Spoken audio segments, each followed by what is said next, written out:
Hi, I'm Una. I'm from the BNP TV. I am interviewing Mark Logan. Mark, could you tell us who we are, please? We're in Abercrombie House, which is a homeless hostel based in Essex. And I'm here today with Jenna McBride.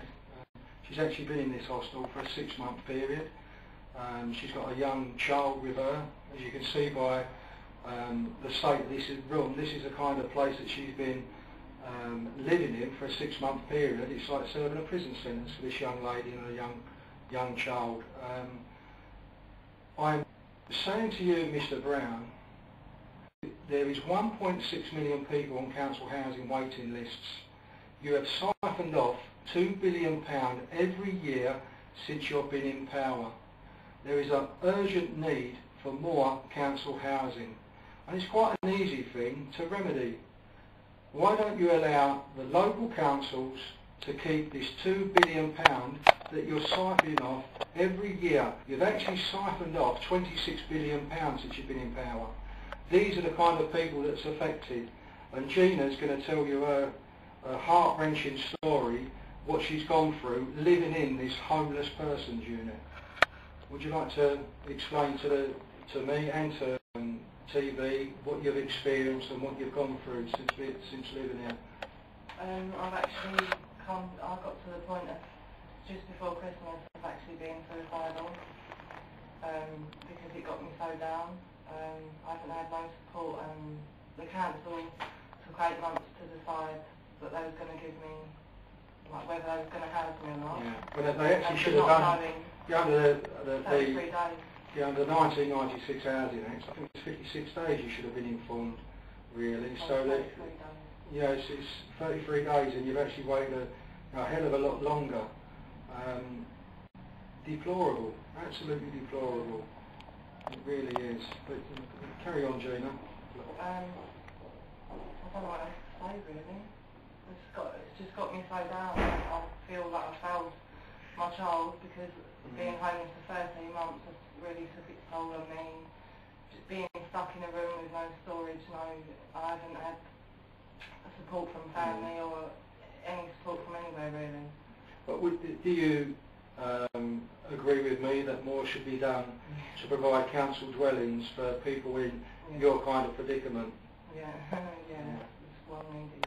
And was you aware that the local authorities don't get to keep all the money from rents and capital receipts, which means the sale of council dwellings, that central government actually siphoned off quite a lot of that money? That could have been injected into the boroughs to build more council housing for yourself. Is there anything you'd like to say to Mr. Brown, the MP? Don't be fearful, because he's only a human being like you and I. Just help us people that are, haven't got loads of money, and don't forget about people like us.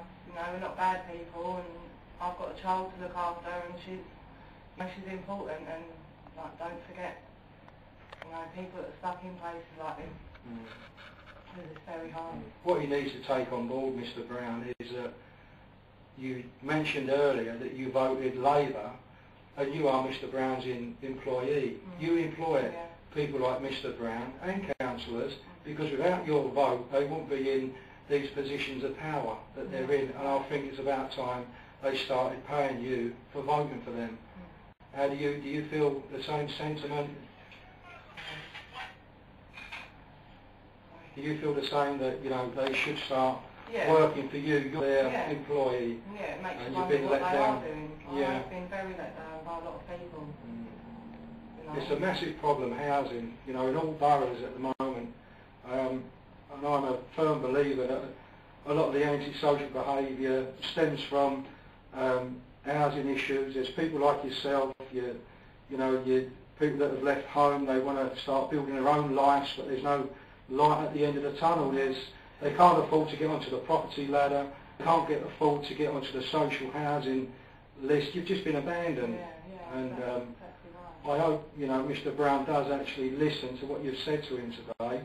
And thank you very much for spending a bit of time with me. It's the first time you've met me as your local councillor, isn't it? It's been an honour and a privilege, and thank you for what you've contributed to the BNPTV, and it will be submitted to Mr. Brown, and we'll wait to see what his response will be. But Gina, thank you ever so much. Is it correct, Gina, that you were told by the London Borough of Havering that they had no duty to rehouse you because they feel that you've made yourself intentionally homeless and yet you were fleeing a violent relationship?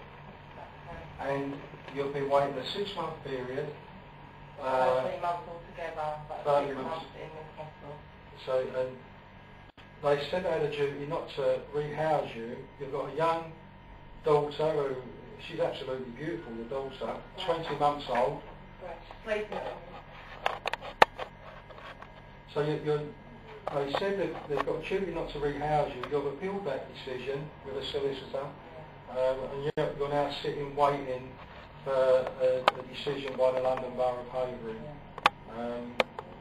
I'm just astounded that they've found that they didn't initially have a duty to rehouse you when you are fleeing a violent relationship with a young daughter in tow. I trust and hope that all goes well and they do rescind that decision and find it within their hearts to show a bit of compassion and actually, they do rehouse you. Please God, they do. How do you feel about the way you've been treated and the fact that the London Borough of Havering said to you that they've got no duty to rehouse you because you made yourself intentionally homeless? It's devastating to hear that, especially after waiting 8 months for that decision. It's unbelievable. Unbelievable. Frustrating. I'm angry. Yeah, which is understandable. Yeah. I'm actually sitting there. I'm quite angry. Listening to your tale. How someone can flee a violent relationship and protect yourself, your child, and they're saying that you made yourself intentionally homeless.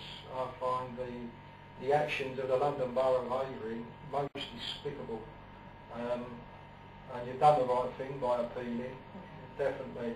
And if I find that I'm successful with this appeal, please come back to me and let me see what I can do to actually help the situation.